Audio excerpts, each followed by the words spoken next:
Hola, ¿qué tal? Bienvenidas, bienvenidos a todos los que no pudieron asistir a esta sesión. Hola, profe. Lo que corresponde a la recolección de los datos y que la agenda de presentación más o menos serían los objetivos que persigue la clase, las etapas de recolección, medición, instrumento de medición, la codificación de la respuesta y paquete estadístico. Es bastante extenso, pero el entregable es más o menos igual de extenso, pero se va a ir avanzando semana a semana, que ya nos queda re poco. El objetivo entonces de la sesión es mostrar o recolectar los datos cuantitativos que nos van a permitir definir si la hipótesis que planteamos al inicio de la investigación se cumple o no se cumple. Para eso son los datos, para ir verificando que la hipótesis planteada realmente se ajusta o no a los datos que hemos logrado recolectar. Entonces, son fundamentales los datos porque de alguna manera nos van a permitir refutar la hipótesis o validar la hipótesis. En, en síntesis, lo que hay que entonces hacer es elegir o desarrollar uno o varios instrumentos, métodos para recolectar los datos requeridos. Hay algunos que han optado por un cuestionario, otros un cuestionario más un instrumento, un equipo de medición propiamente tal, y entre los dos, por supuesto, que se complementan. Lo que sigue ahora es aplicar esos dichos instrumentos y también, por supuesto, métodos de medición, pensando en lo que vimos en la clase anterior, que está en función de la muestra. No es necesario entrevistar a todo el mundo o a toda la gallar, sino que a una muestra. Luego, si hablamos en términos del área de construcción, la construcción tiene un conjunto de empresas constructoras y eso es demasiado. Entonces ahí lo que uno podría hacer es comenzar a buscar segmentos. Y los segmentos pueden ser, ya lo habíamos comentado en la clase anterior, puede ser solamente constructoras que se dediquen a edificios, no, constructoras que se dediquen solamente a hacer piscinas. Bueno, hay que buscar una forma de segmentar de tal manera que el Q se reduzca. Esa es la forma de reducir el Q, no hay otra. Hay que obtener los datos capturándolos en campo. Eso significa ir a terreno y comenzar a hacer las mediciones. Y lo más importante, diría yo, saber archivar dicha información. Y hay que archivarla eh, no improvisando lo que uno va a archivar, sino que desde ya, incluso sin haber ido a terreno, ya podría visualizar cómo empaquetar la información para que después le sea útil. De hecho, hay paquetes estadísticos que se supone que es parte del taller de hoy, en los cuales usted incorpora los datos y el paquete estadístico hace todo el trabajo estadístico asociado a esos datos. Por eso es importante aprender a alimentar los datos a un paquete estadístico. Entre los más conocidos el SPSS, el R, el Minitab, son los que uno esperaría que utilizaran al menos uno, no todos, uno con uno basta. Y como les dije al principio del semestre, era bueno que empezaran a explorar algún youtuber que les explicara cómo subir esos datos, que no es nada complejo, pero hay que darse el tiempo para hacerlo. Aquí aparece entonces, ya acotando la clase, se busca que ustedes entiendan el significado de medir, su importancia en la ruta cuantitativa. Recuerden que nosotros vamos por ruta cuantitativa, no la quali. Hay que conocer los distintos métodos e instrumentos para recolectar los datos, que ya ustedes lo han visualizado en forma anticipada, no en esta sesión. Los requisitos de toda recolección de datos, ahí vamos a ver qué datos se tienen que descartar. Vamos a dar algunos ejemplos. Y preparar los datos para el análisis, que en definitiva significa empaquetarlos, o sea, alimentarlos a una base que ya esté prehecha con anticipación. Aquí podemos ver la recolección de los datos de tipo cuantitativo. Se pueden hacer cuestionarios y los cuestionarios no es que uno los haga, es lo que no hay que hacer porque no hay tiempo para validarlos, ya se los he comentado hace rato.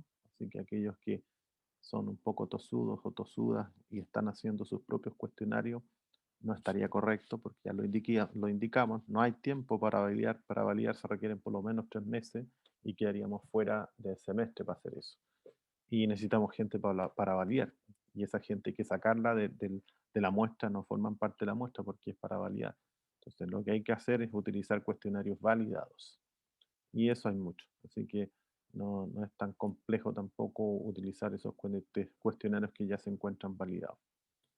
Por eso es que esos cuestionarios que están validados trabajan habitualmente con escalas de medición, escalas de Likert, que son conocidas, escalas de 0 a 1, perdón, de 1 a 5, o sea, 5 niveles. Algunas trabajan de 0 a 4, 0, 1, 2, 3, 4, y otras trabajan de 1 a 5.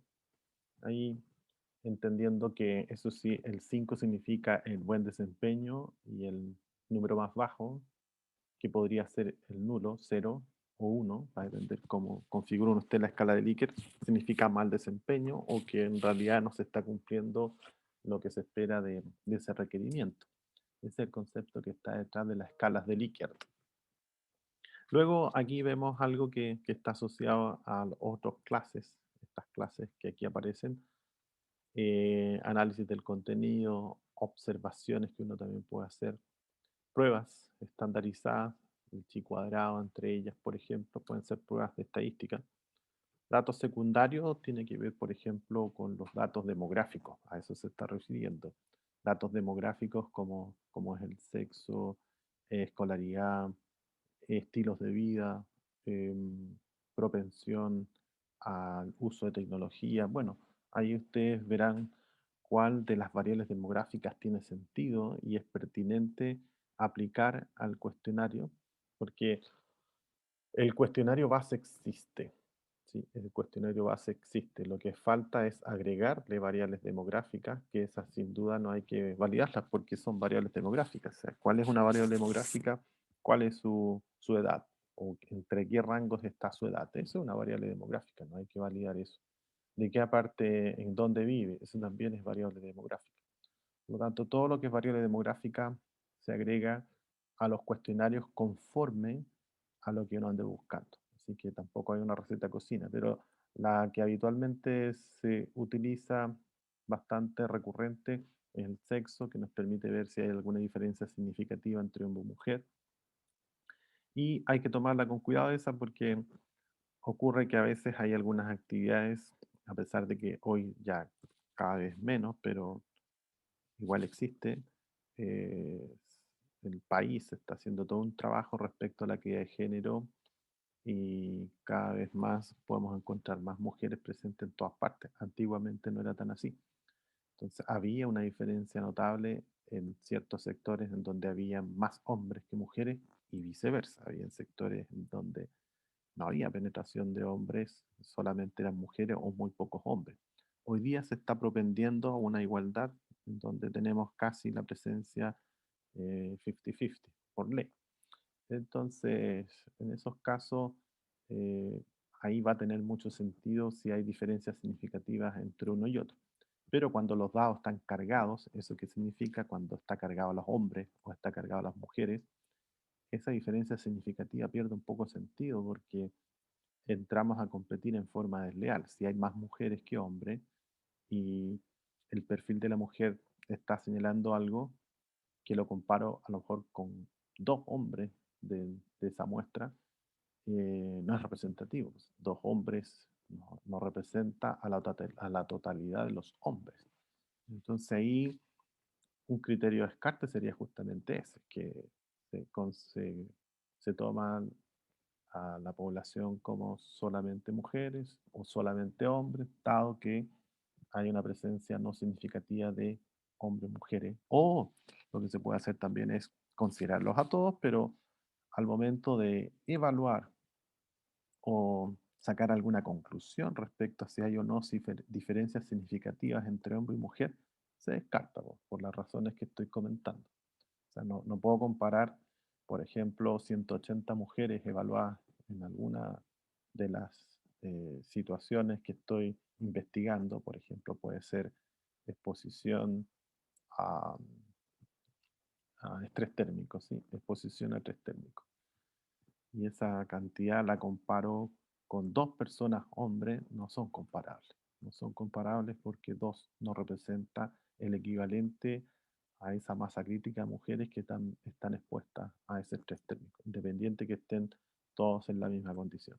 Sí, puedo sacar conclusiones respecto a términos generales como núcleo, donde hay hombres y mujeres, dos son hombres, el resto todas son mujeres, o al revés. Tengo un conglomerado de puros hombres y hay presencia de dos mujeres. Entonces, ahí, insisto, no tiene sentido hacer un análisis de diferencia entre hombre y mujer porque no se puede, los números no dan. Luego, si los números son más o menos equivalentes, eso significa que existe más o menos la misma cantidad de hombres o mujeres, por ejemplo, 240 hombres y 230 mujeres, eso más o menos está parejo.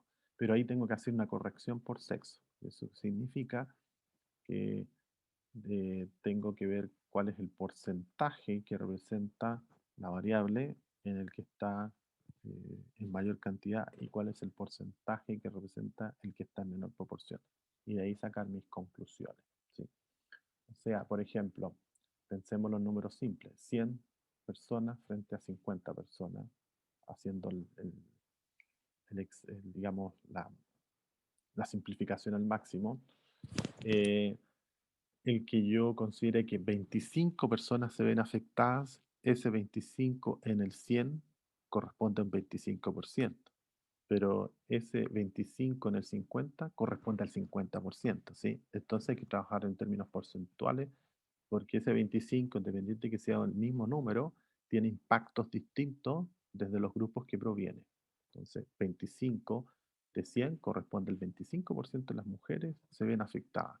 Y en cambio ese 25 que son hombres, y los hombres solamente es la mitad, 50, o sea, ahí digo que en caso de los hombres, el 50% se ve afectado. Y ahí sí yo podría decir, oye, hay diferencias significativas, porque aquí a las mujeres les pega poco, 25% de los hombres a la mitad. Ahí, esa es la corrección por sexo. Porque si no, yo podría sacar una conclusión errónea en donde veo la cantidad, solamente me fijo la cantidad y digo, y la divido por el total, 25 partido por el total me da un valor, 25 partidos por el total me da el mismo valor. Entonces, conclusión, hombres y mujeres no hay diferencias significativas porque da el mismo porcentaje. Error, error, porque provienen de fuentes distintas. Una proviene de 100 personas, que son puras mujeres, 100 personas, y otra de una muestra más pequeñita, que son solamente hombres, 50. Entonces el 25 le pega más fuerte al que viene con un grupo menor, que es de 50, que al que viene de 100. Entonces en una tenemos 25, en la otra 50. Esa es la corrección por sexo que habría que hacer cuando hay diferencias entre los dos equipos o los dos grupos que están siendo evaluados. Aquí aparecen algunos aspectos respecto a la confiabilidad, validez y objetividad. Y claro, la confiabilidad está asociado al número de veces en que se repite el evento y llega a un valor certero, o digamos, llega al mismo valor o cercano al mismo valor. Eso significa que es muy confiable, pero eso no necesariamente representa que es válido. Puede que esté a lo mejor corrido un poco del objetivo que persigue, pero está siendo, eh, es confiable porque una vez que yo repito el mismo experimento me da siempre el mismo valor, el mismo valor, el mismo valor. Es confiable. En las mismas condiciones me repite lo mismo. Sin embargo, el valor que entrega no está cercano a lo válido. ¿Sí? Válido significa que es el número que debería dar. Por ejemplo, eh, todos sabemos que el agua sin sus minerales, y si yo hago hervir el agua, debiese marcar 100 grados Celsius el termómetro. Y el confiable podría estar marcando a lo mejor 89 y siempre marca 89, 89, 89. Nótese que 89 no es un número válido con relación al punto de ebullición del agua, pero es confiable porque siempre está marcando 89. Entonces, lo que yo puedo hacer es decir, bueno, este termómetro que estoy utilizando es súper confiable, así que cuando marque 89, lo corrijo, significa que son 100. Y ahí lo calibro, ¿sí? Esa sería la forma. Y ahí puedo sacar mis conclusiones. Si después marca 90, significa que es 101. Cualquier cosa que mida, que me marque 90 con ese termómetro, en realidad marca 101, porque sé que con 89 marca 100. Y hay una correlación lineal entre las dos. La validez tiene que ver con que efectivamente lo que yo estoy midiendo realmente sea lo que estoy midiendo.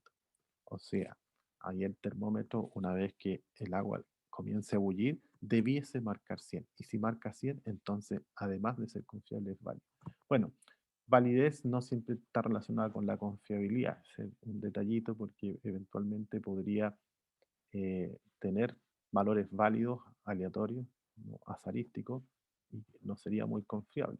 O sea, sería como que por eso un instrumento debe ser confiable y además tiene que pasar por criterios de validez para que tengamos una respuesta objetiva que esté dentro de los márgenes de objetividad y no fuera de ese contexto, porque, o si no, no nos va a servir para tomar ningún tipo de decisión.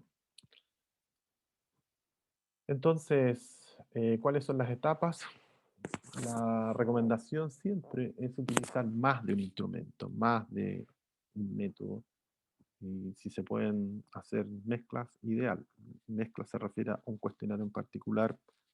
El cuestionario, recuerden que es el core, es la base, pero debo agregarle obligatoriamente, esto no es optativo, obligatoriamente variables demográficas. ¿Para qué? Para poder cruzar los datos y poder sacar conclusiones. Entonces, personas que, por ejemplo, tienen buen dormir, eh, está correlacionado con un buen desempeño en sus actividades. Personas que no duermen muy bien, hay una correlación perfecta en que no tienen un buen desempeño.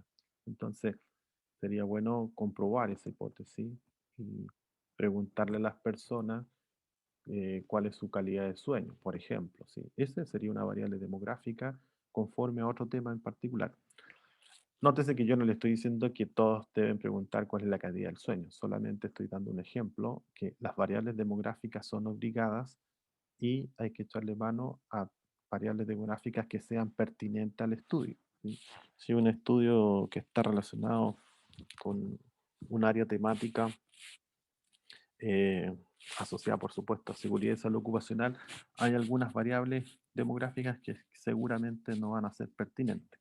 Por ejemplo, el caso que le dije anteriormente, que les comenté anteriormente del sexo, si es que tenemos dos hombres y se sabe, profeso que son dos hombres y el resto son puras mujeres, entonces la variable demográfica sexo ni siquiera me molestaría en preguntarla porque en realidad no está agregando valor, no voy a poder comparar los dos estadios porque no son comparables. Tengo muy poca cantidad de hombres presentes en esa muestra como para poder sacar una conclusión con relación si hay o no diferencia significativa entre hombre y mujer. Las variables demográficas entonces van a permitir hacer inferencias. Voy a poder sacar inferencias. Por ejemplo, los más viejos de los más jóvenes, eso es una buena inferencia con relación a qué, a la variable que estamos analizando. Por ejemplo, con relación a lo que es exposición a presiones anormales, personas que están expuestas a altura geográfica, por ejemplo, podría ser un caso. Entonces, esas personas que están expuestas a altura geográfica, uno podría perfectamente aplicarle variable demográfica con relación a la edad.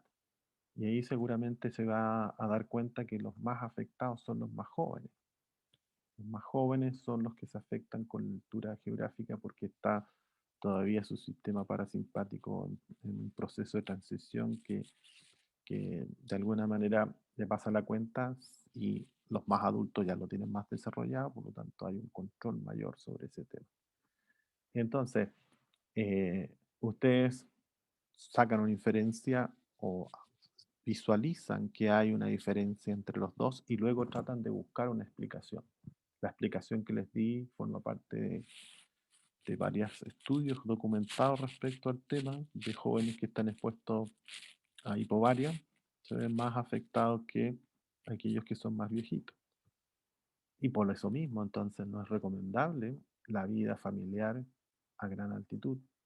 Independiente que sin duda que hay etnias que nacen, viven y mueren ahí, pero eso ya viene una adaptación mayor que bajo sus condiciones ya tienen todo adaptado su cuerpo pero estamos hablando de personas que van en forma intermitente. Entonces, esa persona intermitente podría estar un grupo de niños que suban a gran altitud, que hagan actividad física, es súper dañino porque todo su proceso o su sistema de tipo cardiovascular está en pleno crecimiento, en pleno proceso, y esta alteración externa, por supuesto, que les puede hacer daño, les hace daño, no es que les pueda, les hace daño.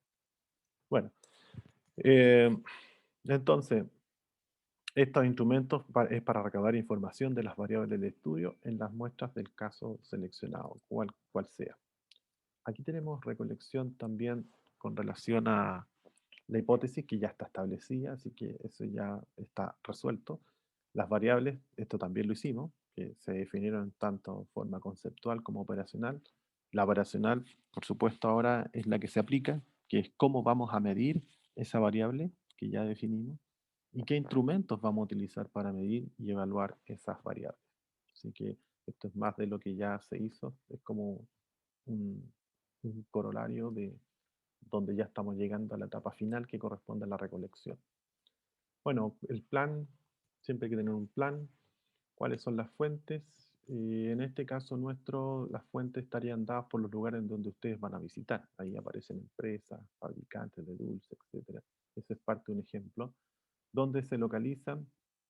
Hay que ver también en qué parte están situados. Por eso les digo acá, la intención es que puedan primero visualizar el, el- la fuente, como bien dice ahí, por ejemplo, el sector minero, faenas mineras, ese puede ser la fuente.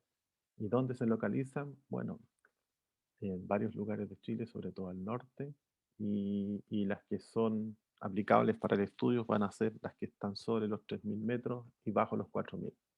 Entonces, sobre los 4.000, sobre los 3.000 y bajo los 4.000 me quedan varias fuera, hay varias faenas mineras que están sobre los 4.000. Así que ahí descarto varias. Esa fue una forma de poder hacer un filtro. Apliqué un filtro y del total de empresas, que son bastantes, logré reducirla a un porcentaje que esté en mis manos para poder hacer el estudio. ¿A través de qué método? Vamos a recolectar datos, entrevistas interpersonales. Esas entrevistas se supone que están para poder aplicar los cuestionarios. Aquí hay que tener cuidado porque hay algunos trabajadores, aunque ustedes no lo crean, aún no saben leer y a veces se escudan en que no, para que no se note la persona de que no sabe leer, empiezan a contestar nomás sin tener idea de lo que están contestando. Entonces, tampoco es bueno decirle usted sabe leer, no sabe leer, tampoco, porque no creo que, sobre todo si el que va a preguntar o el que va a entrevistar, de alguna manera está, por cierto, en una condición superior a la entrevistado, porque son trabajadores, no tuvieron la oportunidad que tienen ustedes de estudiar.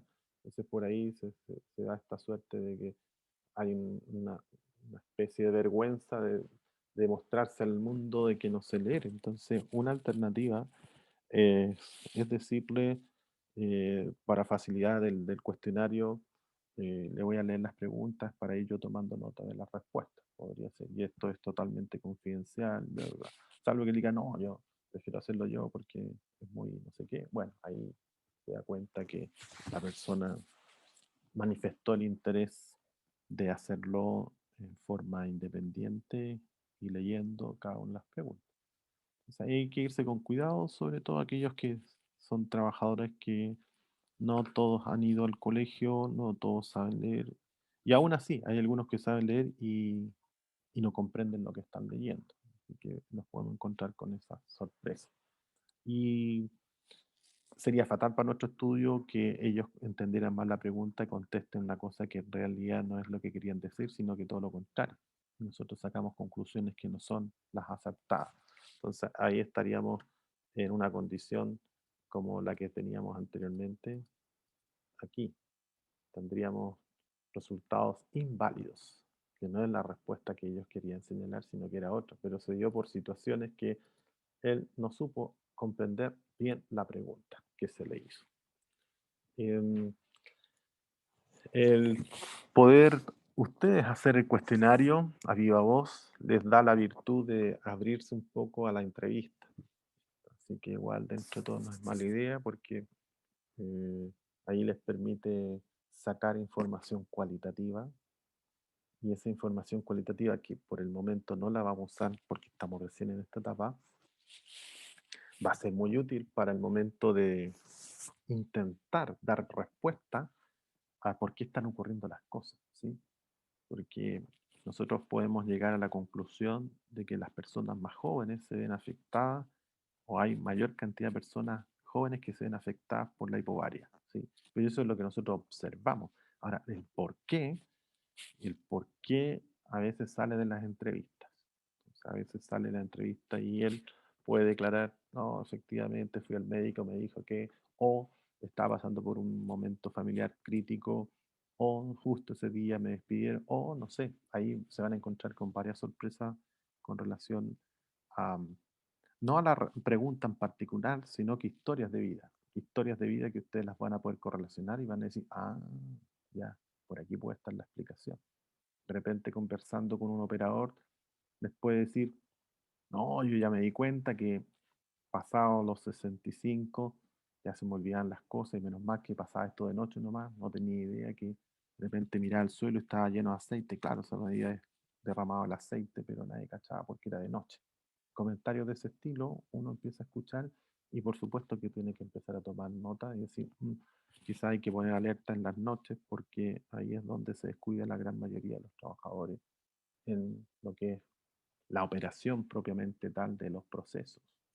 O comentarios como, no, si yo siempre veía esa planta que el tubo se ponía rojo y luego explosión, pero eso pasaba solamente como a las 9 de la noche, donde justo había un cambio y no había nadie. Entonces, también tomo nota y si se dan cuenta, esa observación no tiene nada que ver con el cuestionario en sí, pero me puede servir para poder justificar a lo mejor alguna de estos hallazgos que estoy encontrando con relación a una respuesta. Porque lo que yo voy a encontrar son respuestas que están en función de lo que uno observa, pero no hay respuestas de por qué ocurren las cosas. O sea, nadie va a señalarles ahí el por qué. Entonces, el por qué se obtiene a través de la entrevista cualitativa, sea de la conversación con el trabajador.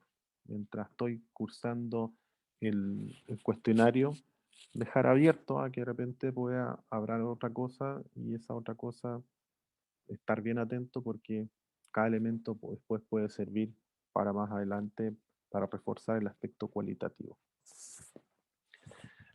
Una vez que ya tengo esos datos recolectados, bueno, aquí otro tema importante, eh, hay cuestionarios en donde se hacen preguntas a los trabajadores que no es necesario hacérselas a los trabajadores. Entonces, sabiendo que los trabajadores tienen poco tiempo para responder, sabiendo además que el intervenir una faena de lo que sea es complejo, sabiendo que los permisos también son complejos, la exposición de ustedes también hay que reducirla en esos lugares de trabajo. Entonces, si puede recortar el cuestionario, ideal.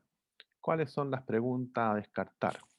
Preguntas que ustedes las mismas las pueden responder. Por ejemplo, el trabajador se encuentra expuesto a radiación UV, por ejemplo, al sol. Si usted ve que está en obra, si usted ve que el trabajador está expuesto, no le pregunte, porque es obvio que está expuesto a la radiación UV, porque está en ese lugar de trabajo, en fin. O eh, usa o no el EPP, ahí quizás esa podría ir o podría dejarse. Entonces, quizás la pregunta que no hay que hacer es aquella que ustedes sí pueden observar y no necesariamente preguntándosela. Sí, eso es. O sea, si ustedes van a estar en el lugar de trabajo in situ, hay un montón de elementos que ustedes se supone que tienen que estar alerta con sus cinco sentidos. Y eso significa identificar, por el lado de las condiciones, peligros, identificar actos temerarios. Todo eso lo pueden anotar en una especie de bitácora y que después complementan con la parte de saturación cualitativa. Pero insisto, si el cuestionario Hay cosas que ustedes pueden deducir, no la pregunten, sáltesela, porque usted la puede completar. Pregúntele lo que esencialmente eh, debemos saber de la persona o del cuestionario. Por ejemplo, bueno, igual, a pesar de que hoy en día está el concepto instalado de que hay personas que no se consideran ni hombre ni mujer, pero estamos hablando de la condición física, fisiológica. Entonces, si usted ve que la persona con la que está al frente suyo es un hombre, no le pregunte si hombre o mujer, porque nos interesa más la otra pregunta, avanzar, porque el otro es fisiológico y es una pregunta menos, tiempo menos que perder en eso, porque eventualmente podría ocurrir también que a lo mejor aparezca un tema no deseado en donde empecemos con el tema de que yo no soy ni hombre ni mujer y por qué me están haciendo preguntas, empieza se nos va de las manos la investigación y ese no es el foco, ¿sí? El foco de atención es si está expuesto o no a hipovaria, si está expuesto o no a hipervaria. Ese es el foco, ¿sí? No perderse ahí. Entonces, si sé con quién voy a tratar, yo inmediatamente puedo definir ahí. Ahora, si quiere mantener un orden, por supuesto que sería bueno mantener unas hojas de registro para tener claridad si es hombre o mujer. La edad, ahí sí que ya no podemos hacer mucho porque es mejor que ellos señalen los rangos. En la edad también hay algunos que se sienten un poco tocados con la edad, como que no asumen su edad y les complica dar su edad. Entonces, como para no complicarlos, uno puede poner rangos. Y en realidad, en los papers que uno revisa no, no quedan descalificados o no les bajan puntos por trabajar con rangos. Más aún, cuando uno muestra las variables demográficas en los papers, no las muestra por hay 5 de 25 años, hay 10 de 26, hay 2 de 27. No, siempre uno encuentra por rango. Si no, sería interminable tener las edades dispuestas hasta los, no sé, 62 años y vaya uno en uno, no, no se estila eso. Así que creo yo que podríamos perfectamente revisar algunos papers que ustedes hayan visto y ocupen los mismos rangos y con esos rangos hacen sus adaptaciones para saber en qué rango etario se encuentran las personas que están siendo entrevistadas. Esa variable demográfica yo creo que sin duda hay que incorporarla independiente cuál sea el estudio, porque queremos saber si efectivamente la afectación de esa variable tiene un efecto o un impacto mayor en jóvenes que en adultos o que en adulto mayor. Así que creo que esa sí sería algo que no sería bueno eliminarla. ¿De qué manera se preparan los datos para que puedan analizarse? Bueno, matriz de datos. Y ahí matriz de datos hay matrices en donde uno pone al encuestado o entrevistado uno, sexo, eh, edad, rango etario o cualquier otra variable, como les decía yo, de tipo variable demográfica y luego viene toda la batería de preguntas asociadas al cuestionario que ya está validado previamente, sacando aquellas que son obvias y si no, las deja todas. Especificación del método, ahí hay que poner cuáles son, por ejemplo, aquí este es un ejemplo, variables, satisfacción laboral, disposición de empresas para aprender. Ahí aparece el ejemplo de la definición operacional y el cuestionario es organizaciones para que aprendan. 2010. Muestra los 200 empleados, recursos, solvencia económica y tiempo de recolección un mes. Ese fue más o menos el plan y se logró desarrollar. Y eso es más o menos lo que hemos estado nosotros apuntando. Pero esto siempre en el entendido que trabajamos con un cuestionario validado, no con un cuestionario que yo invento entre cuatro paredes y lo salgo a correr. No es lo que hay que hacer. ¿Cómo se hace la medición clásica? Bueno, ahí algunos proponen asignar números, efectivamente. Entonces, por ejemplo, si es hombre, 1, si es mujer, 0, de tipo binario. Cuando tenemos respuestas de tipo binaria, les voy poniendo 0, 1, 0, 1, 0, 1. Si hablamos de categorías, que decíamos, por ejemplo, ¿usted cómo se sintió con las encuestas que uno recibe luego de que tiene algún un punto de contacto con algún servicio recibido, por ejemplo, Jumbo o cualquier empresa del retail, les llega después una encuesta de satisfacción? Evalúe de 1 a 5 cuál fue el nivel de de atención. Entonces, uno dice muy bueno, más o menos bueno, perfecto, excelente, de excelencia, muy pro. Bueno, cual sea el caso, en el cuestionario que a mí me llega como cliente, en algunos casos me da la posibilidad de evaluar de 1 a 5, pero en otros casos no, está oculto. ¿Y cómo está oculto? Porque está en función de no estoy de acuerdo, muy de acuerdo, parcialmente de acuerdo, súper de acuerdo, mega de acuerdo, todas las categorías que a usted se le ocurra inventar. Pero esas tienen un punto. O sea, en la matriz de datos son ingresadas como números. Y ahí yo ingreso 1, 2, 3, 4, 5. Entonces, cuando tomo el cuestionario del entrevistado 1, en la pregunta 2, que es justamente esa, que se evalúa muy de acuerdo y o, no, no estoy de acuerdo, hasta muy de acuerdo, donde muy de acuerdo corresponde al número mayor, por ejemplo 5. Entonces ahí yo lo que registro es el número, no, no voy registrando muy de acuerdo, en desacuerdo, sino que voy registrando números, de tal manera que sea más rápido justamente la respuesta.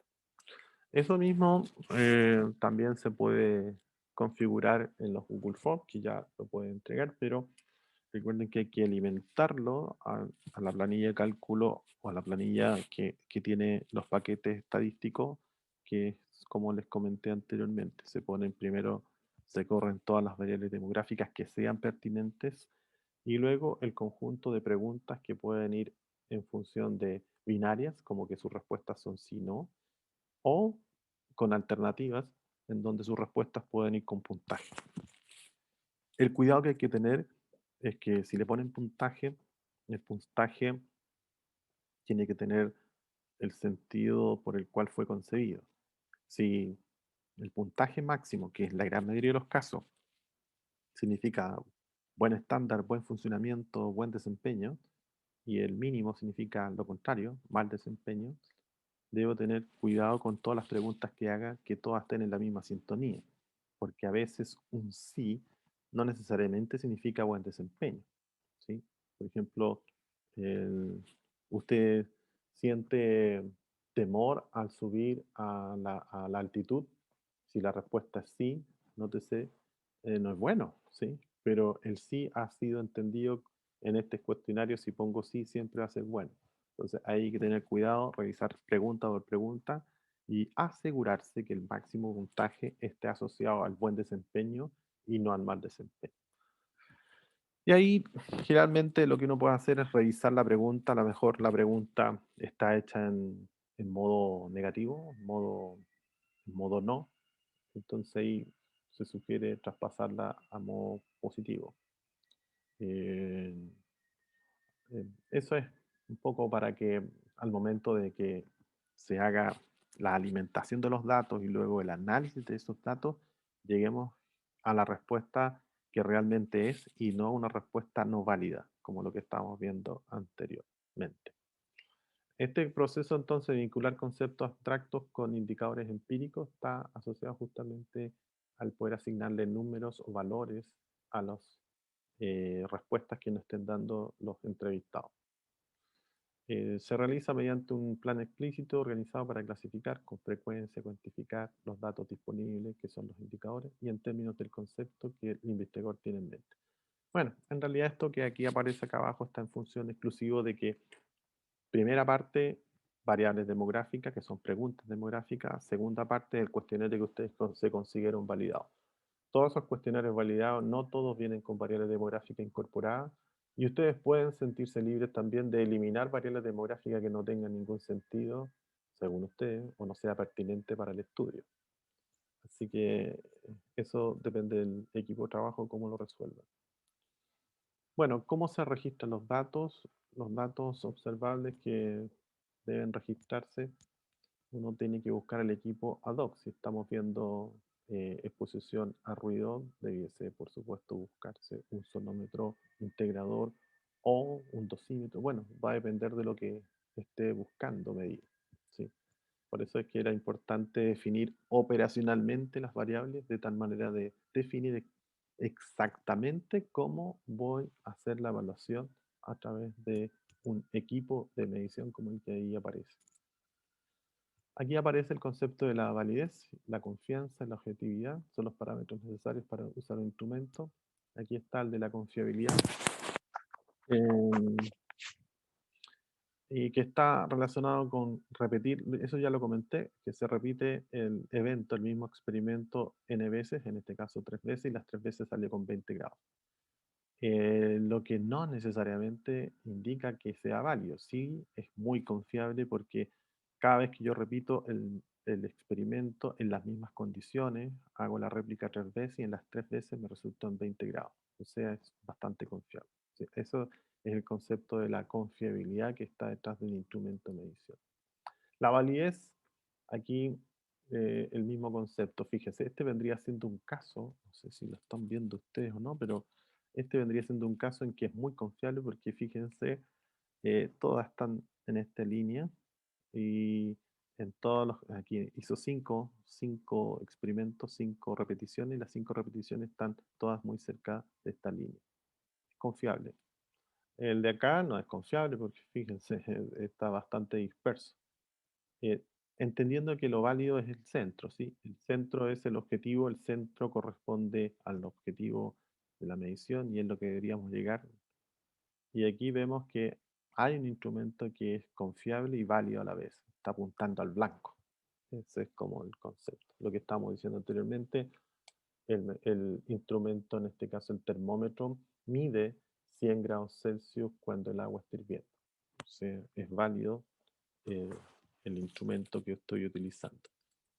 ¿Por qué? Porque estoy ocupando un patrón. Esto siempre se hace en contra patrón. Entonces tomo el patrón y con ese patrón puedo calibrar. Lo mismo que una balanza. Si pongo una balanza, un kilo patrón, pongo el kilo y la balanza debería marcar un kilo. Si marca distinto a un kilo, significa que la balanza tengo que empezar a ajustarla hasta que me dé el kilo. Y de ahí ya empiezo a medir sin ninguna dificultad. La objetividad es el grado en que los instrumentos es permeable a la influencia de los sesgos, tendencias de los investigadores que la administran, califican e interpretan. Se refuerza mediante la estandarización. O sea, que yo me tiente y, no sé, pues por ejemplo, yo sé que estoy como con sobrepeso, ¿sí? Y me subo a la balanza y veo que se gira a, no sé, 86 y yo quiero estar en 85, entonces me bajo, la ajusto y me subo nuevamente y ahora marco 85. Me estoy haciéndole eso a mí mismo, ¿sí? Estoy engañando a mí mismo. Y eso puede ocurrir también con estas experiencias, que de repente los investigadores se obsesionan con sus investigaciones y quieren probar la hipótesis como ellos quieren que salga. Entonces empiezan como a modificar las formas de mediciones, buscar la forma en que dé, es lo que no hay que hacer, lo que da es lo que da y luego lo que hay que hacer es buscar las explicaciones por qué no dio lo que nosotros pensábamos que iba a dar. En realidad eso es bastante más atractivo. De repente uno se encuentra con cosas interesantes y a veces con hallazgos que te resultan ser eh, más trascendentales que la misma o propia investigación. La penicilina partió así. El tipo nunca pensó en poder trabajar algo con relación a penicilina y le llegó pero haciendo otro experimento. Entonces, no forzar los resultados que no dan, al contrario, un excelente resultado el que no dé lo que uno pensaba que era, porque ahí ya puedes buscar otra ruta y decir, miren, ¿saben qué? Todos pensaban que era así y en realidad no es así, y estos son los argumentos. Bajo estas condiciones, bajo estos nuevos parámetros, el comportamiento es totalmente invertido a lo que es en el otro espectro. Entonces, es igual un excelente resultado. Por eso es que aquí, fíjense, dice mediante la estandarización se busca reforzar la objetividad, de tal manera que todos hagan la misma medición. ¿Esto qué significa? Si la persona hace un cuestionario y lo aplica, y en el equipo son 4 personas, los 4 son hombres, los 4 son mujeres o como sea, la idea es que todos tengan el mismo relato. O sea, el mismo relato significa que la forma de llegada debiese ser más o menos estandarizada. ¿Cuál podría ser? Se presenta, esta es una investigación que tiene solamente como uso o fin de tipo académico, es anónima, nos gustaría contar con su- sus comentarios o su opinión. Y ese relato deberían aprendérselo de memoria los tres o cuatro, de tal manera que no afecten la respuesta de los que están haciendo el cuestionario. Porque la otra persona podría llegar, hola, ¿qué tal? Necesito que llene este cuestionario. ¿Y por qué? Porque necesito que lo llene. Y ahí le está contando un relato distinto. Y esa persona se predispone a responder de una manera distinta a la que llegó con el otro relato. Entonces, por eso ahí se busca de que los que se acerquen al cuestionario o hacer esta entrevista in situ o en campo tengan el mismo relato de acercamiento. Otra forma que se puede hacer también es que a lo mejor entre ustedes, eso ya depende de ustedes, solamente envían a una persona al ataque. De esa manera nos evitamos el sesgo de que esta persona diga un relato distinto al otro, salvo que ella misma, esa misma persona, esté haciendo relatos distintos en cada acercamiento que tenga. Pero ahí esa probabilidad igual es más baja que tres hagan el mismo relato. Una alternativa sería que una sola persona hiciera la entrevista, de esa manera nos aseguramos que el relato es el mismo o que sea más o menos el mismo, que es estandarizado. Pero como les digo, eso ya depende de ustedes. Si ustedes se organizan bien y plantean un relato, incluso algunos escriben el relato. Personas que trabajan en atención al cliente tienen sus relatos marcados, tienen sus pautas, tienen sus guiones totalmente aprendidos al revés del derecho. Y no hay diferencia entre lo que me diga Camila y lo que me diga Fernando. Los dos se presentan exactamente igual. Esos son guiones. Esos guiones lo que buscan es justamente que las respuestas del individuo que va a ser interpelado no sea influenciada por el relato del que está recibiendo o que está haciendo esas consultas. Entonces, no es mala idea hacer un guión de acercamiento que ustedes se lo aprendan o bien incluso lo lean. ¿Sí? También es válido. Cuando ustedes hagan su examen final de titulación, todos los profes leen. ¿Y qué leen? El manifiesto que está relacionado con la ceremonia, que se supone es una ceremonia solemne, y se dice, mediante este acto solemne se procederá a efectuar el examen final de titulación de XXX, estudiante de la carrera de XXX, y puede comenzar su presentación, dispone de 20 minutos. Todo ese relato está escrito y ese relato es el que se lee para los ingenieros en prevención de riesgos laborales ambientales y para el ingeniero civil químico que también se titula en la misma universidad. Es un estándar. Entonces, uno esperaría que también ustedes buscaran esa estandarización justamente para qué? Para minimizar las respuestas inducidas por quien está dirigiendo la entrevista. Tratar de que ustedes como instrumento de medición, en este caso como primer acercamiento, no afecten la variable que estamos midiendo. ¿Sí? Por la forma en que llegaron a acercarse, la persona sienta cierta predisposición a responder de una manera distinta a un relato distinto. Eso es. Espero que haya quedado claro. Eh, las medidas de confiabilidad, aquí los procedimientos más utilizados para determinar la confiabilidad mediante un coeficiente son estos que están aquí. Medida de estabilidad, que está asociado al test y al retest, métodos de forma alternativas o paralelas, métodos mitades y partidas, medidas de consistencia interna. Ejemplos de consistencia, por ejemplo, está el de alfa de Combrach o el Kuder-Richardson, son los estándares que se utilizan justamente para saber si hay o no consistencia entre las respuestas de una y otra. Esto no preocuparse porque lo hace el software, así que uno elige ahí qué, eh, estadígrafo estadístico va a utilizar. De todas maneras, algunos tips, las medidas de estabilidad, confiabilidad por test y retest, es para chequear el test propiamente tal. El método de formas, eso se utiliza cuando yo estoy haciendo un test. ¿Sí? O sea, si yo hago un test, quiero verificar si es o no consistente. Entonces estoy obligado, uno de los elementos que hay que utilizar para poder validar es la confiabilidad de test y retest. Así que en ninguno de los casos debiese aplicar el test porque, como les comenté, no, No está aceptado en esta asignatura utilizar cuestionarios hechos por ustedes porque no tenemos tiempo justamente para este proceso de validación y que pasa, por ejemplo, por hacer esto de la confiabilidad del test y retest. Y cuando se llega a ciertos números que no están dentro del espectro, hay que nuevamente repetirlo y hay que esperar 3, 4 semanas para que ocurra. Y luego 3, 4 semanas. Por eso es que se tardan 3 meses, no son instantáneos. Para eso no hay tiempo, así que ese yo creo que lo descartamos de una. Método de forma alternativa o paralelas, eso está relacionado con poder buscar caminos distintos o métodos distintos paralelos. Por ejemplo, estoy ocupando un cuestionario que está revisando temas relacionados al, al-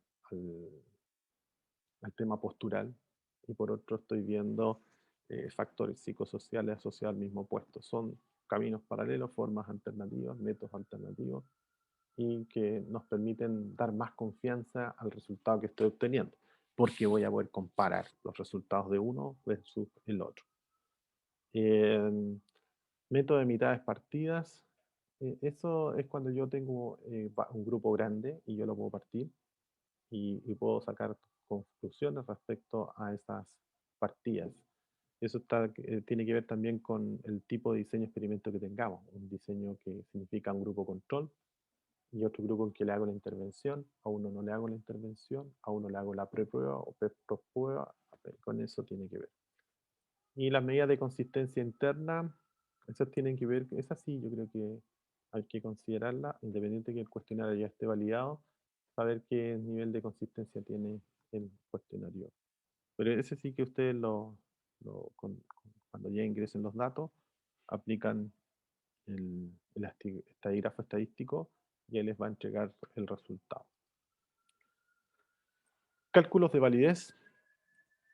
Bueno, los cálculos de validez es bueno siempre echar un vistazo a los papers que ustedes están utilizando como base. Los papers madres son súper útiles justamente para revisar el nivel de validez que tienen esos cuestionarios o el resultado de esos cuestionarios. Aquí aparece revisión literaria, consultas expertos, muestreo aleatorio de dimensiones, indicadores, corrección de respuestas con los ítems, correlación de las respuestas con los ítems, análisis de capacidad y discriminación de estos. Eh, la correlación de respuestas está relacionada a las respuestas que se dan del cuestionario propiamente tal, y el otro está relacionado a las variables demográficas, donde yo saco conclusiones como las que les comenté yo desde el punto de vista observacional y digo, los jóvenes se ven más afectados en faenas mineras a gran altitud, porque lo vi en mi resultado. Y ahí yo que relacioné efectos que tienen, por ejemplo, mareos, que es uno de los efectos, o mal de montaña, esos efectos lo tuvieron la gran mayoría de los jóvenes, el 99,9%. Solamente uno eh, no estuvo dentro de esa clasificación. Entonces, eso me permite ahí correlacionar la respuesta del cuestionario propiamente tal, si usted ha tenido o no mareos o dolor de cabeza, versus su edad. ¿Sí? Correlacioné los dos. Ese es el concepto que está ahí detrás de la correlación de respuestas por los ítems. Correlación del resultado de la medición con los criterios de externos es prácticamente lo mismo, pero desde una perspectiva desde afuera. Y del constructo, que son los procedimientos estadísticos multivariados como análisis de factores, eso es en la medida que tengamos experimentos puros, pero no tenemos experimentos puros, así que también los saltamos, ese que está ahí. Aquí aparece el proceso de construcción de un instrumento que se los dejo simplemente para que lo conozcan, pero insisto, esta parte nosotros no la vamos a hacer porque no hay tiempo para hacerlo, pero esto vendrían siendo las etapas y esto simplemente es para demostrar de que no hay tiempo para hacer esto. Es bastante engorroso el proceso y bastante riguroso además para poder llevar a cabo el levantamiento de un cuestionario. No es trivial hacer un cuestionario. Un cuestionario validado toma su tiempo y por supuesto que es un cuestionario que nos va a permitir después tomar algunas acciones en función de su resultado, como el cuestionario quedó bien construido, es consistente, es válido, confiable, eh, en el lugar que lo apliquemos nos va a permitir tomar eh, proyecciones lo vamos a poder proyectar a un universo. A partir de lo que veamos en una muestra, va a ser posible proyectarlo a lo que le ocurre al universo basado en este cuestionario que está midiendo realmente lo que quiere medir. Aquí aparecen algunos ejemplos respecto a la codificación de los datos que implica asignarle un número o símbolo que los representa, ya que es necesario para analizar cuantitativamente los datos. Entonces aquí hay que ponerse de acuerdo cuáles son estos tipos de variables. Una es la de tipo nominal, la otra ordinal, la otra por intervalos y otras son razones que están asociadas a los cocientes. La primera, la nominal, son, por ejemplo, como el caso de las variables demográficas. Y ahí está la carrera que estudia, el lugar donde vive, nacionalidad, religión, sexo y qué otra cosa más puede ser, si usa o no la tecnología, si tiene acceso a Wi-Fi, si usa Uber, no usa Uber, usa transporte público, no usa transporte público, tiene auto, no tiene auto, tiene hijo, no tiene hijo, es papá, no es papá, es no mamá. Bueno, todas esas son variables demográficas que contribuyen en algunos casos y son pertinentes para el estudio. Por eso ahí tampoco no volarse porque mientras más preguntas o variables demográficas tengan, más tiempo tarda el entrevistado en contestar. Así que dejemos las que son exclusivamente necesarias y pertinentes que nos permitan sacar conclusiones o si hay o no diferencias significativas. O si esa variable demográfica puede estar afectando el resultado y puede haber a lo mejor una tendencia de personas que tengan hijos y que eso de tener hijos puede que esté afectando eh, su desempeño en alguna situación en particular. Puede que exista una correlación. Y a veces aparecen correlaciones que uno ni siquiera se espera y aparecen. ¿Sí? Ordinal, bueno, son aquellas que están relacionadas a un orden jerárquico y, por ejemplo, eh, usted es empleado, es director, es gerente, gerente general. Bueno, ese tipo son las de tipo ordinal y que también van con escalas y ahí ya a veces obedece a números también. Pues el uno supongamos que sea gerente, el 2 será agente, el 3 será empleado regular, el 4 será trabajador. Bueno, las alternativas que existan, esas se ponen. Y finalmente está la escala, que es la que les comentaba yo, las escalas de Likert. Algunas son de 1 a 5, esta que está acá, de 1 a 10.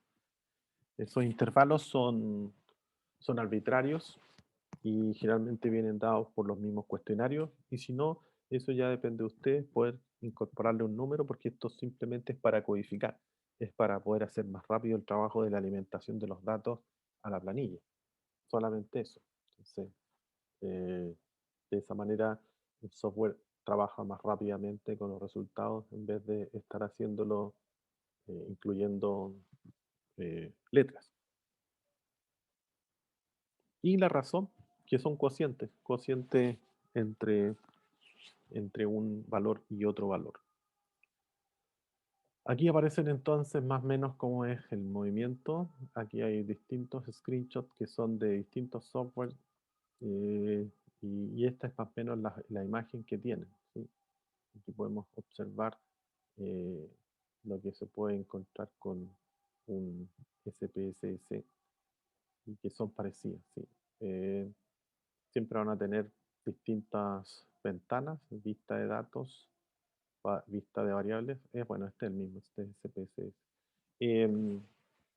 Aquí pueden observar entonces los tipos de variables. ¿Cuáles son los tipos de variables? Nombre, perdón, nombre, nombre, tipo, anchura, decimales, etiquetas, valores, periodos, columnas. Todos esos son los atributos. Y las variables corresponden a los entrevistados. Entonces, luego si yo me voy a la vista de variables, de datos, perdón, ahí yo ya incorporo los resultados. Entonces, El entrevistado 1 tiene una variable 1, 1 respondió todos con 1, 1, luego vienen 4, es una respuesta distinta, 1, 1, 1, 9, esa es otra respuesta, y ahí es sucesivamente. Entonces voy completando las respuestas, vaciando las respuestas en una matriz, que es la matriz que ahí aparece.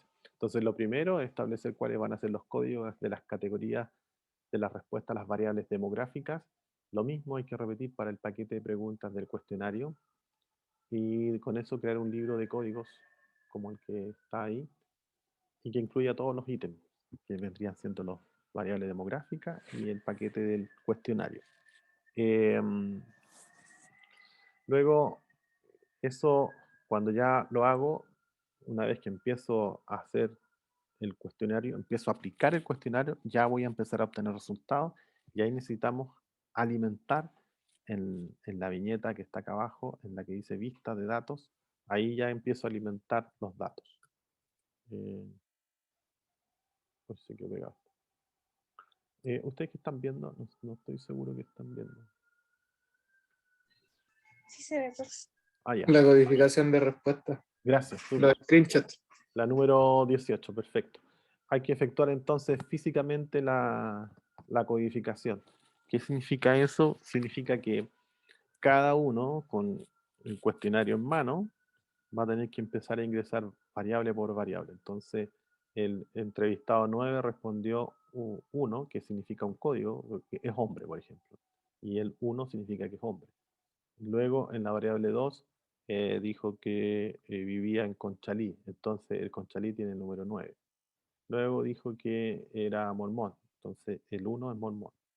Luego señaló que no tiene hijos. El que no tiene hijos significa que es 2. Y así avanzó poniendo números basados en las respuestas que los entrevistados me dieron.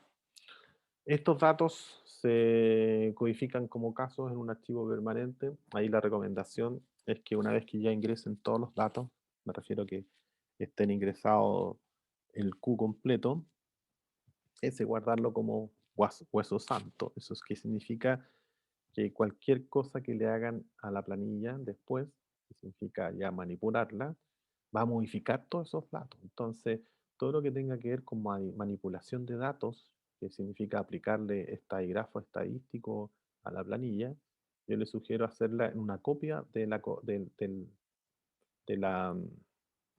de la base cero. Supongamos que esta sea la base de datos, la data 0, ¿sí? Data 0, la copio, la transformo en un data 1 y en el data 1 aplico los gráficos estadísticos.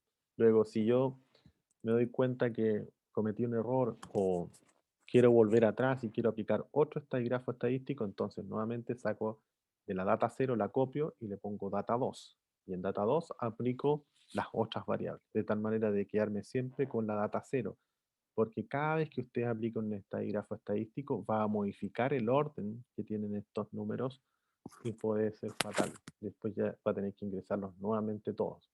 Y eso no es gracia porque son muchos datos los que hay que ingresar. Entonces, la mejor recomendación que les puedo dar de trabajar con esto es ser ordenado con relación al uso de estos datos.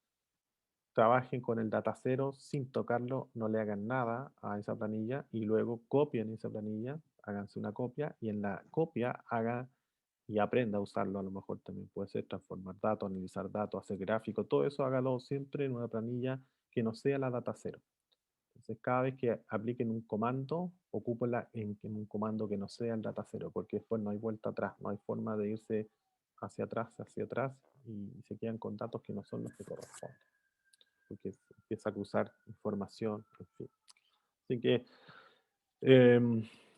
ahí estaríamos más o menos con los paquetes que hay. Como les comentaba, ya les había adelantado que está el R, que se está utilizando bastante porque es free, descarga gratuita. SPSS dura 2 meses para estudiantes, Minitab dura 2 meses para estudiantes, el Stata no estoy seguro si dura 2 meses para estudiantes. El R free pero los otros no tengo claro. Este es un extracto de un trabajo, pero que está hecho en Excel y la idea es que estos mismos números son los que se sortean y se inyectan al SPSS o al R, perdón. La buena noticia es que si hizo la alimentación de los datos en Excel y están bien definidas las columnas con sus respectivas variables, uno puede importar datos del Excel al, al SPSS o al Stata, son compatibles. Pero en la medida que estén bien definidas las columnas. Entonces, por ejemplo, si usted en las columnas puso a los entrevistados, ahí ya no podría hacer la importación directa, tendría que transponer esta matriz, tendría que aplicar la traspuesta a esta matriz y ahí hacer la importación. Si no, le daría cualquier cosa. Em, Eso es más o menos lo que está previsto para hoy. Voy a activar también el taller para que veamos en específico lo que habría que hacer en el taller, porque una cosa es la teoría que estamos viendo, pero la otra es la práctica respecto al taller que hay que levantar. Entonces vamos a ir viendo ahora lo que vamos a pedir en el taller. El problema es que no logro ver el taller acá. Lo tengo activo, pero no se ve. Bueno, voy a primero a dejarle